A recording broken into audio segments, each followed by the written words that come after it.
Hey guys, today we'll be making a fresh homemade pizza with my son Tristan here.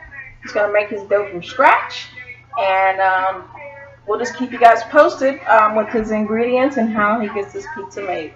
Alright, here we go. Okay, we're going to start off with 1 teaspoon of yeast for the dough that my son is making. It doesn't require the whole envelope, but we're using Fleischmann's active dry yeast. And again, it's 1 teaspoon of yeast, and we're adding that to a cup of warm water. What's a cup? 1 cup of warm water. And then next we're gonna what goes next? Next we're gonna add the flour. How much flour? 1 cup.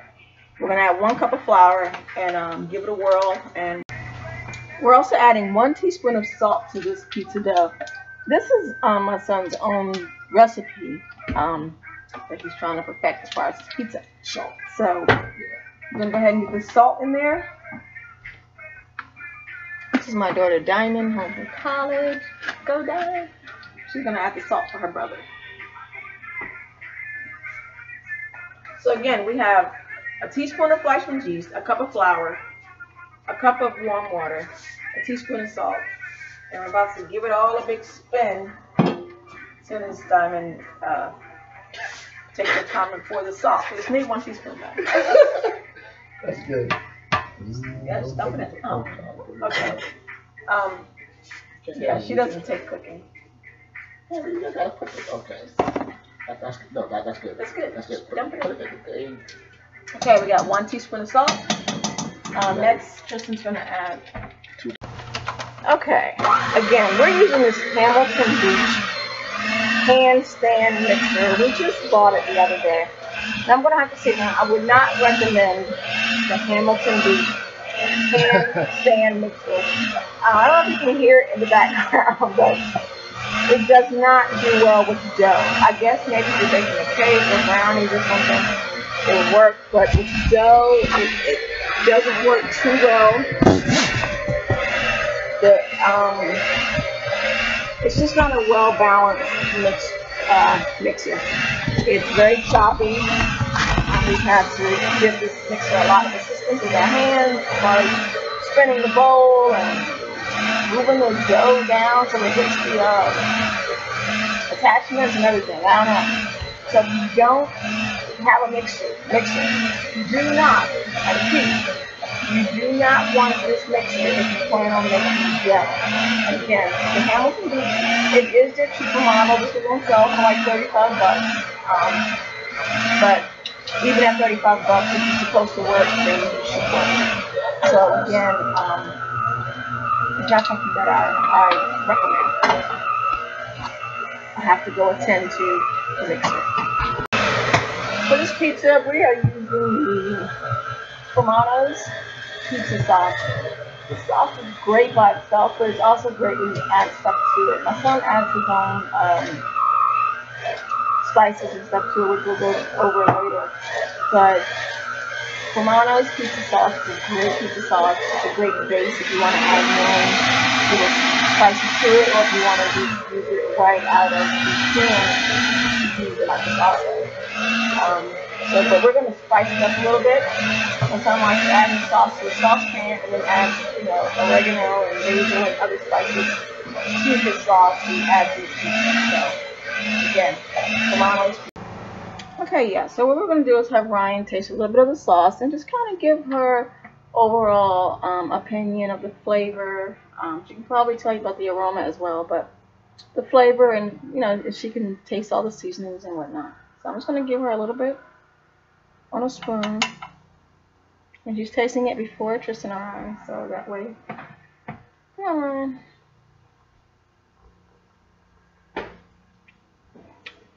Can you tell everybody how it tastes? Spicy. Spicy? Like a good spicy, and it tastes like pizza sauce. Come over here, camera, too. It's spicy.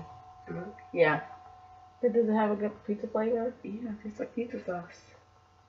But not just any pizza sauce. Doesn't it taste special? It's spicy. That's a specialness. Okay. So would you recommend this sauce on like a lot of pizzas? Okay, well there you have it. Ryan's opinion on pizza sauce. Again, you know, her opinion. You gotta take it and just go with it. Thanks, Ryan. Okay, now that our dough is ready, Tristan will be he floured a surface right here, a cutting board, and he's using King Arthur flour. And what we realize is this flour is the best to use for pizza. Again, we're using the King Arthur all-purpose flour. It feels so much different than your regular all-purpose flour. I don't know, it's like really fluffy. It's a very good flour. So again, if you just have any old all-purpose flour, that's fine. But if you have to go buy some, you might want to invest in King Arthur. All right. Well, Tristan spread a little bit of King Arthur on that cutting board and to put his dough on. So now he is pressing out his dough and I guess to form his pie. So tell him what you're doing, Tristan. So attempting A little louder. to spread it.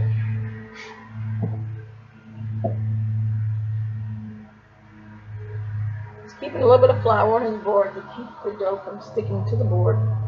And y'all hear that noise in the background? It's a lawnmower. Somebody's cutting grass out back, so hopefully it doesn't muffle us. But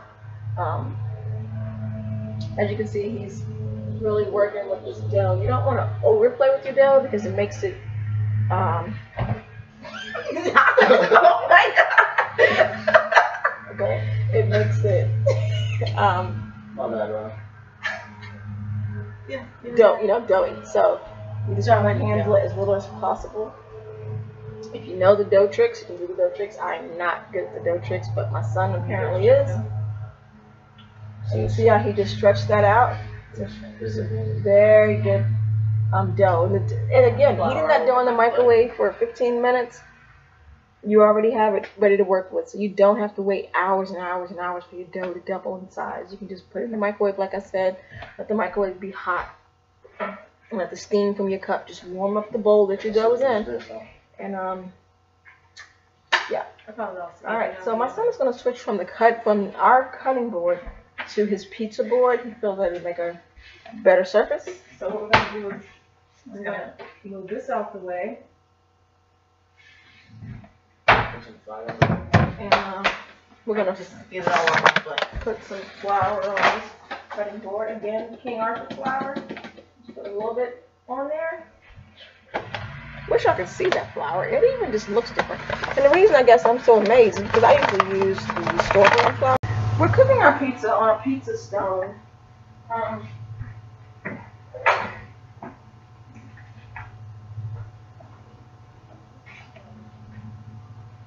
This is a pizza stone.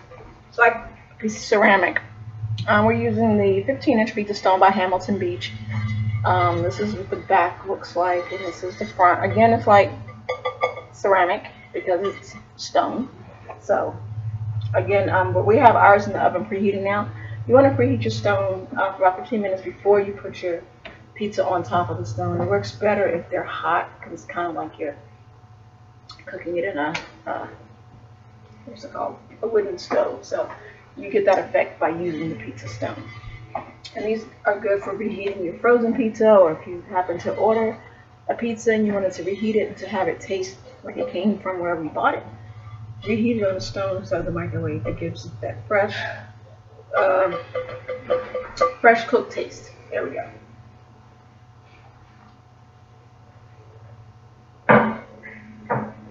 So we'll go back to 5:45.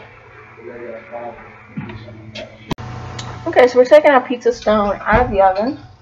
We're going to place it on this. I guess it's a little hot. What was it?